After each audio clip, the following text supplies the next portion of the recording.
भिडिअनि डिसक्रिपसनाव link होनाय दं बेयाव थांनानै नायदो आरो बयबो भिडिअखौ शेयार खालामनानै होदो।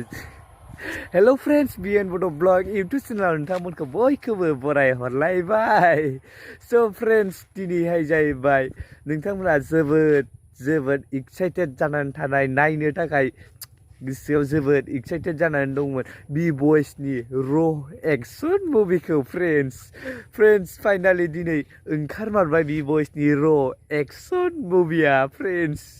आरो बे मुभिया दाखालिनो 7 जुलाइयावनो ओंखारनांगौमोन फ्रेंड्स, नाथाय माखासे प्रब्लेमनि थाखाय बी बयस बिथाङा बेखौ आपल'ड खालामनो हायाखै आरो दिनैहाय 27 जुलाइयाव बियो आपल'ड खालामफिनबाय आरो रिलिज खालामबाय। नोंथांमोना नायाखैबा भिडिअखौ थाबैनो नायदो। थ' फ्रेंड्स आंबो जोबोरैनो एक्साइटेड जानानै दंमोन बे र' एक्शन मुभिया माबायदि ट्रेलाराव नुनायावथ' गोबांमोन, ओंखायनो आंबो जोबोद एक्साइटेड जानानै थादोंमोन। बै 7 जुलाइ खालिनो आङो नेटवार्क नाङैयाव नटिफिकेसन फैद'यैयाव फुरा दंफां सामानि गाखोनानै थादोंमोन, नाथाय दसे उनाव बी बयस बिथाङा गावनि भिडिअखौ आपल'ड खालामनानै होबाय। बे समाव गोसोआव दुखु मोनखांबाय आं दिनै नुमारनाय नंला आंनि बे एक्साइटेड जानानै थानाय मुभिखौ साननानै। अब्ला फ्रेंड्स दिनैहाय नुफिनबाय आरो गोजोनबाय आरो बी बयस बिथांनिसिम आंनि गोसो गोरबोनिफ्राय गाहाम हामलायनायखौ जासिहरबाय। स' फ्रेंड्स बिथांखौ बयबो सापर्ट खालामबाव आरो जोंनिनो मुंदांखा बर'नि नायल' जाल' सासेल' मिलियन फेमिलि गोनां बी बयस।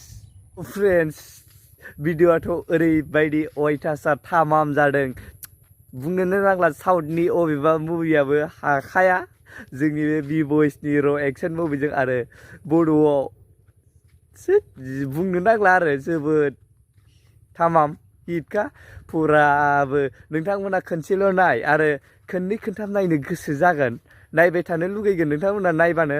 अब्ला भिडिअखौ थाबैनो नायदो, भिडिअनि डिसक्रिपसनाव लिंक होनाय दं बेयाव थांनानै नायदो आरो बयबो भिडिअखौ शेयार खालामनानै होदो, जाहाथे बी बयसनि बे र' एक्शन मुभिया जेरावबो गोसारलायो आरो इयुनाव बी बयस बिथाङा मोजांनिख्रुइ मोजांसिन बेबायदिनो मुभि लाबोबाय थानो हायो होननानै आं आसा खालामो।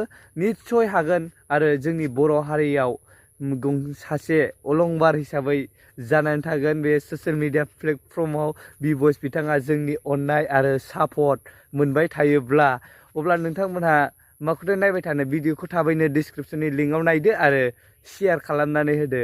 आरो आंनि चेनेलखौबो नोंथांमोना हायोबा हाजासे अनसायदो आरो लोगोसे चेनेलखौ लाइक शेयार कमेन्ट्स खालामदो आरो साबस्क्राइब खालामनानै गालांदो अननानै, जाहाथे जों बयबो गावजों गाव सापर्ट खालामलायबासो बयबो जौगालायो। अब्ला फ्रेंड्स भिडिअखौ आं बावनो फोजोबसै, नोंथांमोना हाजासे सापर्ट खालामबानो जाबाय बयबो। अब्ला भिडिअआ बेखिनियानोसै रायजोफोर, बाय बाय।